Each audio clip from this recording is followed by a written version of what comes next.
Yeah, I'll be back to help too. Oops.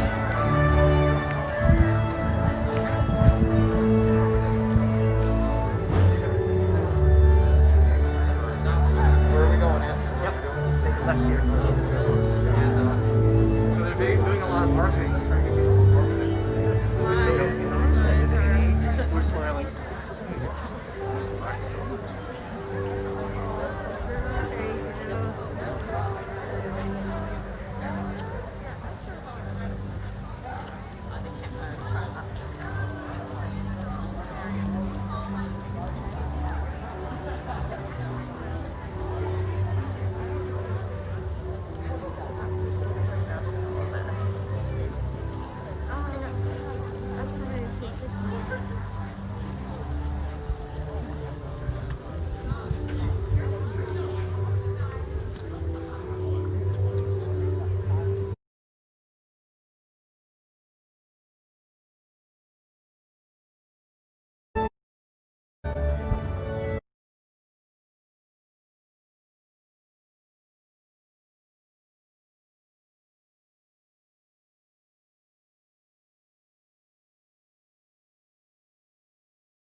please know that no matter what twists and turns the year takes, we will celebrate and honor your time here at VA.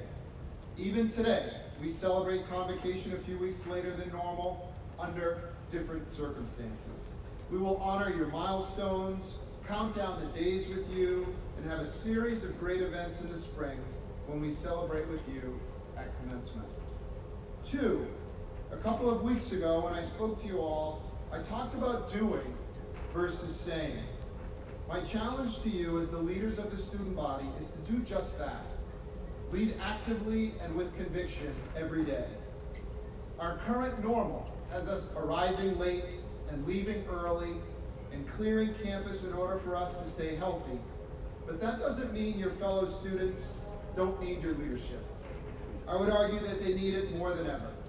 I know that you have it in you, and I look forward to sharing this experience in your final year with you here. I'm so looking forward to hearing from our speakers and musicians today. Thanks to the class of 2021, and good luck to everyone in the upper school as we continue our year together. Now please welcome to the podium the director of the upper school, Mr. Smith.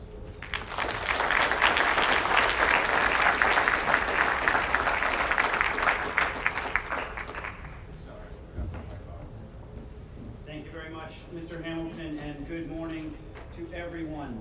I have 2 very quick thank yous before we get started to people without whom this ceremony would not be possible. Cindy Eaton and Seth Hurd have worked so hard to make this event run, and please join me in thanking the 2 of them.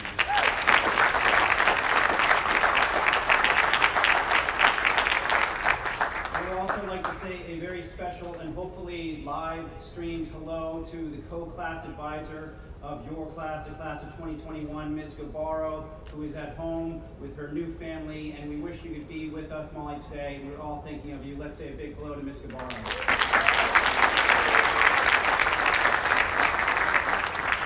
When I have opportunities like this to address the community, I often discuss words, their origin, evolution, meaning, and especially why we should be very careful in choosing them. In a time when communication is so key, whether it's trying to hear someone through a mask or understand someone's intent with only being able to see their eyes, or just communicating remotely, clear communication remains vital in the year 2020. So to borrow from our Wednesday Assembly mantra, words matter to me. However, communication, as we know, goes both ways, and equally important is for us to trust the intent of the people with whom we are communicating. Just this week, a colleague and a very good friend of mine responded to one of my emails, taking issue with a single word that I had chosen in my message. Several things happened after I received her email. First, I paused. Those emails are tough to get for all of us, and she directly challenged my word choice, and the knee-jerk defensive response, which may have felt good in the moment, is almost never the right reaction. But if I had responded immediately, I would not have reread the message, which I did, and then I saw that although her feedback was direct, it was also sandwiched by the words thank you and even a smiley face, which softened what she knew would be a tough message for me to hear. And then I paused again, and I chose not to answer her note until I woke up yesterday, at which point I again chose not to respond to the email with another email, and rather I walked up to my colleague in the tent, and we had a positive and very educational, for me, conversation about that particular word and why I will not use it again. And in this situation, I was challenged appropriately. I was asked to be better. My colleague raised the bar for me. And I emerged from that conversation more thoughtful and more decent in my choice of words, and I am better for it. So I thank you, my friend. In that last sentence, I chose the word decent deliberately, and this is a word I've spoken about before. And today, decency matters more than ever. And it seems that we as a nation and as a world have lost our way a little bit during this very difficult year of 2020. There are so many layers to the events and challenges of this year, but I do believe that if we all acted with just a little bit more decency, our world would be a better place. Our recent graduation speaker at Berwick told us that decency has roots in the word obligation, and he concluded that decency is an obligation. And I've never forgotten those words from 5 years ago. Decency is an obligation. And the class of 2021 is many, many wonderful things, and I would put kind and thoughtful and decent at the very top of that list for all of you. We are so lucky to have these seniors leading the way. Decency starts with how we handle ourselves, and it ends with how we treat each other. Inherent in that treatment is the way we communicate, and again, the words that we use. So I hope that our interactions and how we treat each other always come from a place of mutual trust. And this is important with the people we know, and perhaps more important when communicating with people that we don't. Approach those interactions and reactions to people with an assumption, a trust that they are well-intentioned. And too often we receive messages, especially the hard kind, from a place of mistrust. And when we hear something that we don't agree with or surprises us or angers us, we often tend to question the source and their intentions. We say, why are they saying this? Don't they understand my side or agree with my point of view? And truth be told, those were my reactions to the email I got on Wednesday. But when we greet those interactions with mistrust or denial or anger, there's really little chance for growth. So I paused, and again, knowing this person, I trusted her intentions, and on her end, she came from a place of decency and not a place of wanting me to feel bad. And in doing so, she raised the bar for me, and I'm better for it. As Mr. Lassie noted the other day at the senior award ceremony, the class of 2021 has faced nothing but a higher bar since last March. Seniors, you have been challenged and you have stood tall to meet them. We've created an entirely different kind of school for you this year, and you have led us well through this transition, and you will continue to lead us as we face new challenges. You've trusted us, and we have trusted you. And already this fall, we have done things that few other schools have accomplished. And this incredible senior class has led us every step of the way. And with that, we are here to trust and to celebrate the senior class. And I welcome you and I congratulate with this convocation, the class of 2021.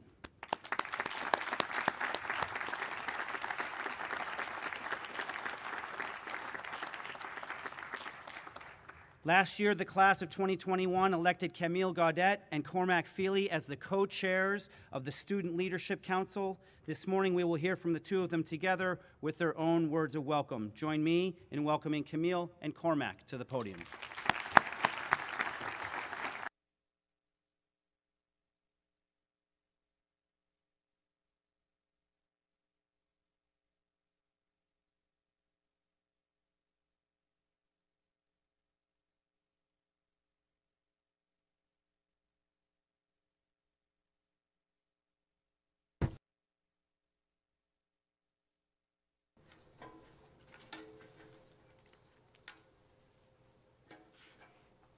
Welcome, everyone. I can't say how happy I am to be back here at Berwick for Convocation instead of sitting in my bedroom struggling to connect to Zoom. I'm sure many of you feel the same way. After what seemed like a lifetime, we finally get to experience the community as a whole once again. Given the crazy world we're living in right now, it's so easy to become distracted about what matters. I bet half of the people wearing blue gowns haven't even realized the significance of what they're wearing. To be honest, it didn't really hit me until several days after bringing it home. But no matter the circumstances, let's not allow ourselves to forget about what got us here in the first place. These are some of our favorite memories from over the years. The best part about attending a pre-K through 12 school is that a lot of us have been here since the beginning, lower school. Whether you're a lifer like me or started in 4th grade, it's undeniable that many childhood memories and milestones got to happen right here on the hilltop. In kindergarten, we all brought in our own caterpillars for the first day of school. We kept them in the classroom and watched as they slowly turned into beautiful butterflies. The next year, Miss Minahan let some of us dance on the tables in our 1st grade classroom after successfully writing 10 grammatically correct sentences. Throughout that year, we traveled around the world, learning about different continents. My favorite project was when we got to research an African animal of our choosing. I'm not sure what crossed my mind, but I decided on the okapi, which is basically a half zebra, half giraffe. In 2nd grade, we learned some new addition tables and spent several months learning about the number 10. And then 3rd grade. What a memorable year. Mr. Norcross's annual Halloween costume made another appearance, on stilts, of course. Everyone in his class that year waited in excitement to see what he had in store for us. None of his students were ever disappointed. As fourth graders, we were finally the seniors of the lower school and ready to step into our much anticipated new leadership roles. I was especially excited to be an ambassador and sport the recycled, oversized blue Berwick jersey during recess, only for the system to fall apart within months. Then came our next challenge, middle school. My first year at Berwick was 5th grade, and I still remember the adrenaline rush after seeing that my group had successfully made it across the country during our Oregon Trail project. Camille's group wasn't as lucky. They died halfway there. We ended the year with our first trip to Canopy Lake Park, a classic Berwick middle school field trip, but it didn't go quite as planned when we arrived to 40-degree weather and constant rain.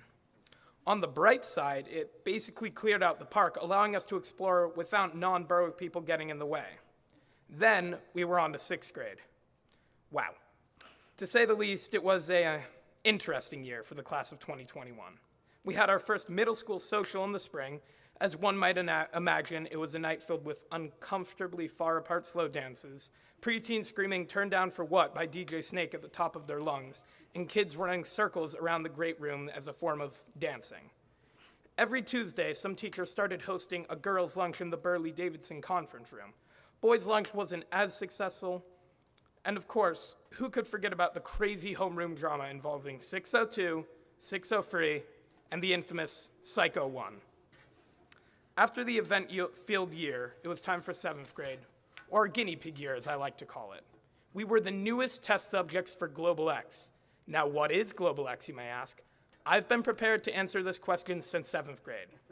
Global X is an interdisciplinary project of combined humanities and science where we studied a Southeast Asia country of our choosing that lasted from October to April.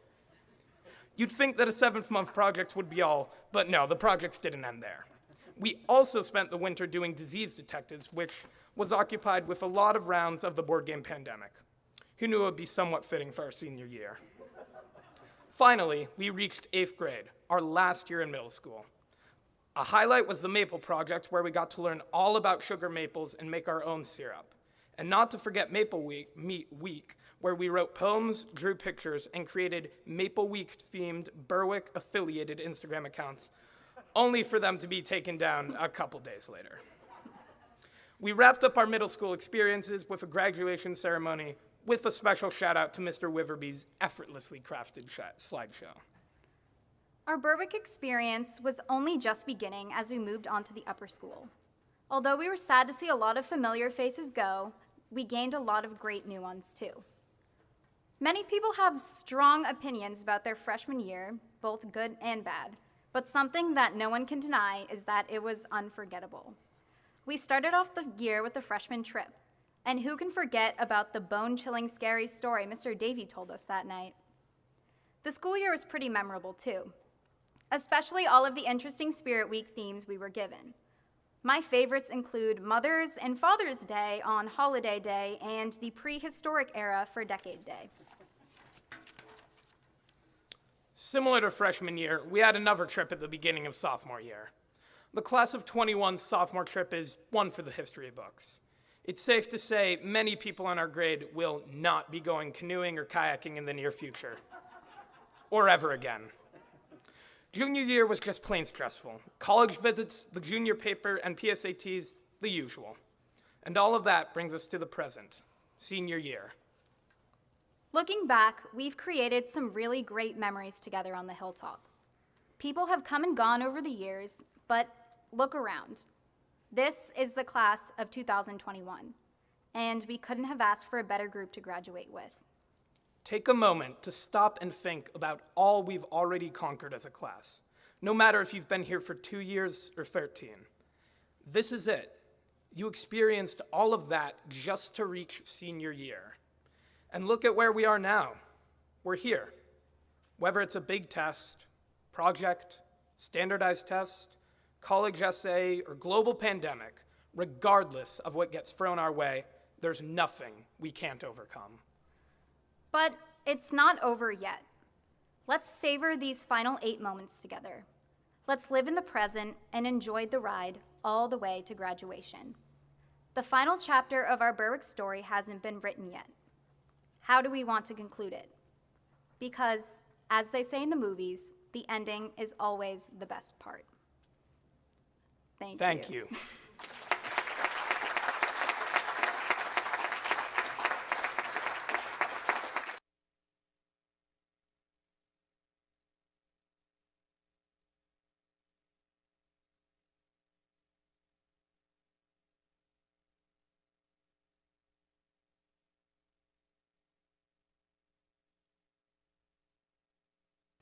We are going to pause for 1 second while the string quartet grabs their instruments and heads on over.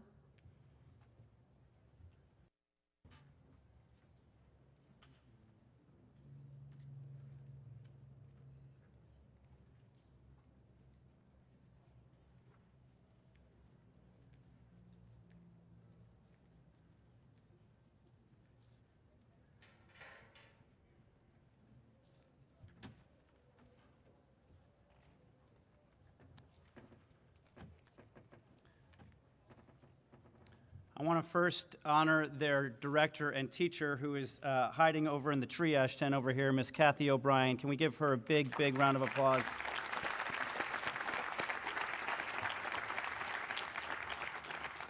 Ms. O'Brien does such a fantastic job with all of her students, and we are pleased to welcome the Pinnacle class, the senior Pinnacle class. It's made up of Max Greenspan, Sarah Lummis, Owen Richardson, and Sydney Tulai.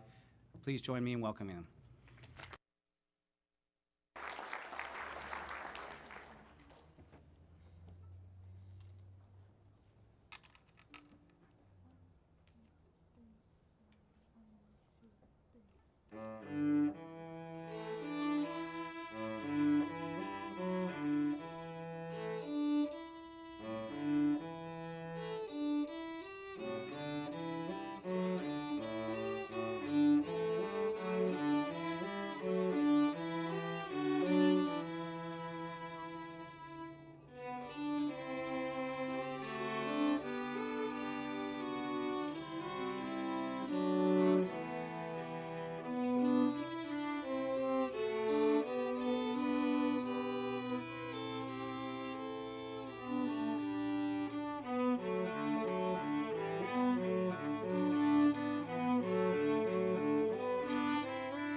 Thank you to Max and Sarah, Owen, and Sydney.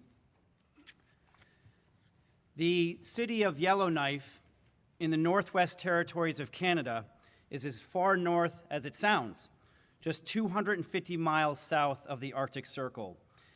Jared Lem Randall was born and raised in Yellowknife, living there until he was 8 years old. Mr. Randall then moved to Manitoba until he left home at 15 years old and went on to 4 different high schools. That's right.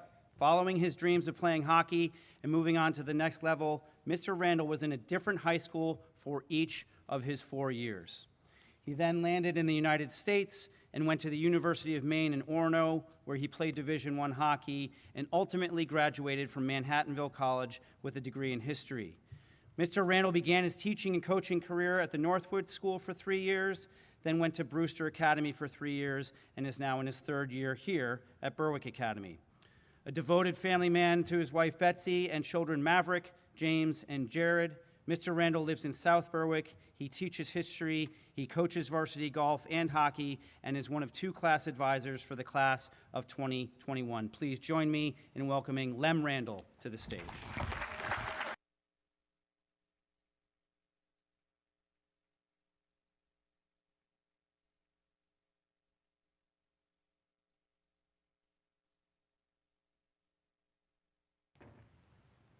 Thank you very much, Mr. Smith. Good morning, and welcome to all who are able to join us here today and on live stream as we celebrate the class of 2021. First of all, I would like to thank the class of 2021 for giving me the opportunity of speaking today. When I first sat down to begin writing this speech, immediately I pictured that motivational scene in The Goonies.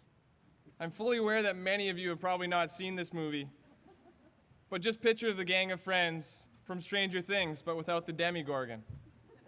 So unfortunately for the Goonies, their families were soon to be losing their homes to foreclosure and thus bringing an end to their neighborhood gang of adventurers. Wallowing in the soon demise of their social lives, they happened to stumble into an opening down into a wishing well. The gang was clearly scared of the dangerous adventure into the unknown. But luckily, Mikey, the leader of the gang, gives a motivational speech and announces, "This is our time." And like you, seniors, this is your last adventure. You've made it. And so, this is your time. But what does that mean, your time?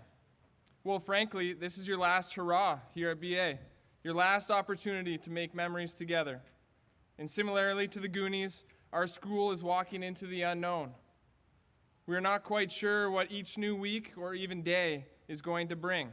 We are navigating through an extraordinary time that will be told by historians for generations to come.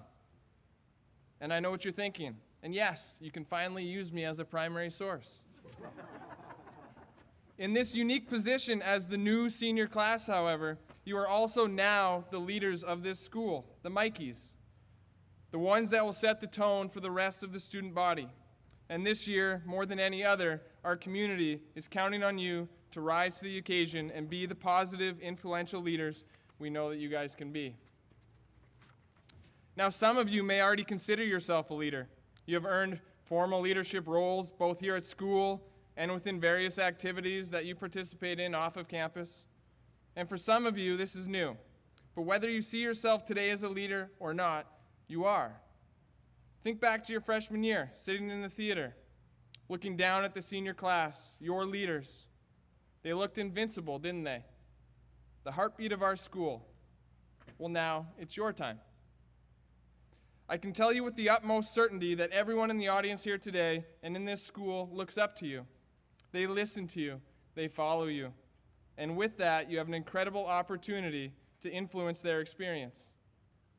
And this role shouldn't be new to any of you. Many of you have younger siblings or friends that you've helped in a time of need. So how can you bring those experiences to campus and energize the people here at school?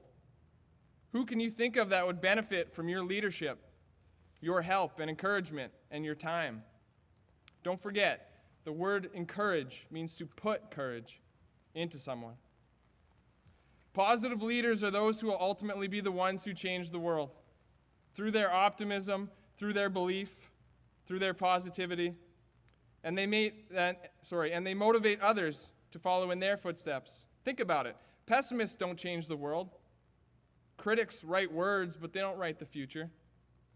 Naysayers talk about problems, but they don't provide solutions. You as a class have already done so much for this school, from your enthusiastic school spirit, coffee houses, school plays, and athletic competitions. You remained united last spring, showing kindness and support for each other that impressed the faculty during a worldwide pandemic, social injustices, and many other moments of pain in our country.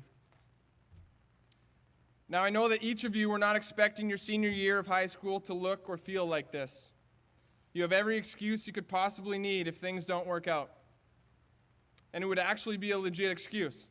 Maybe you've heard of it. It's called Murphy's Law. Whatever can go wrong will go wrong. So instead of hoping for the best, you start to expect the worst. And it would be very easy to be negative and complain about the hand you've been dealt. But it's very important that you know this. You have a choice. And staying positive doesn't mean you ignore reality. It means you address the challenges you face and you stay positive and work to make things better. It means you have the optimism, belief, and faith to overcome the situation. There's a great Native American parable that teaches to this point. An old Cherokee is talking with his grandson about life. "A fight is going on inside me," he says to the boy. "It is a terrible fight, and is between two wolves. One is evil. He is anger, envy, sorrow, regret, self-pity, guilt, resentment, lies, superiority, and ego." He continued, "The other is good. He is joy, peace, love, hope, serenity, kindness, empathy, generosity, and compassion." The same fight is going on inside of you, and every other person too. The grandson thought about it for a minute and then asked his grandfather, "Which wolf will win?" The old Cherokee simply replied, "The one you feed." It is almost certain that you will face all sorts of challenges and adversities this year. There will be days you want to give up. There will be times when your obstacles seem insurmountable, but you don't have to give up. Instead of talking about what you have to do, start acknowledging what you get to do. Are you going to make your time a chapter you want to forget, or are you going to approach this experience with positivity? Attitude makes a difference, and you have the power to choose every day. So choose to feed the positive wolf. The last point I want to make is that no one creates success alone, so don't put that kind of pressure on yourself. Leonardo da Vinci once said that people of accomplishment weren't the ones who sat back and let things happen. They were the ones who went out and made things happen. And don't get me wrong, Da Vinci was a great man. One might even call him a Renaissance man. But I feel as though he left out one crucial part. The most important things in our lives are not the things that we do. It's the people that do them with us. It's about your IP partner that you've worked countless hours with to achieve that goal. It's about your teammate who stayed late after practices to help you work on your skills. It's about your cast member who continued to believe that you would learn your lines in time.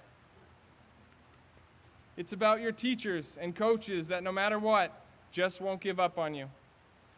These things only happen because you were working together. Life is a movie, and it's important to decide what kind of story you are living and what role you want to play in that story. For some, it's a drama. Others see their life as a tragedy. But I want to encourage you to see yourself as a hero in an inspirational tale. Life is full of challenging circumstances, but you can rise above them. Life is hard, but you are strong. The struggle is real, but so is your ability to overcome it. So when adversity hits, and we know it will, don't run from it. Don't be scared of it. Face it, take it head on, and keep moving forward together. Thank you.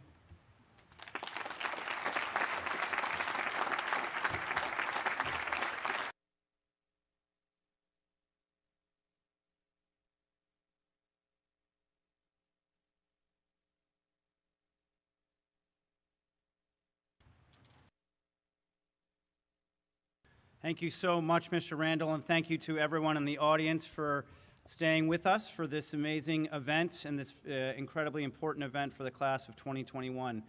In the spirit of kind of going with things as Mother Nature dictates, what I'm going to have us do is the faculty, we will recess the way we came in, and then we're going to head to the other tent, and you can scatter from there to wherever you need to go, whether it's Jefferson or Fogg or elsewhere. I would ask the seniors to do the same thing. We don't need to walk all the way over to the theater. If the rest of us could please wait, though, until the faculty and seniors have left the tent. Congratulations again to the class of 2021, and again, you will follow the faculty out of here. Thank you very much.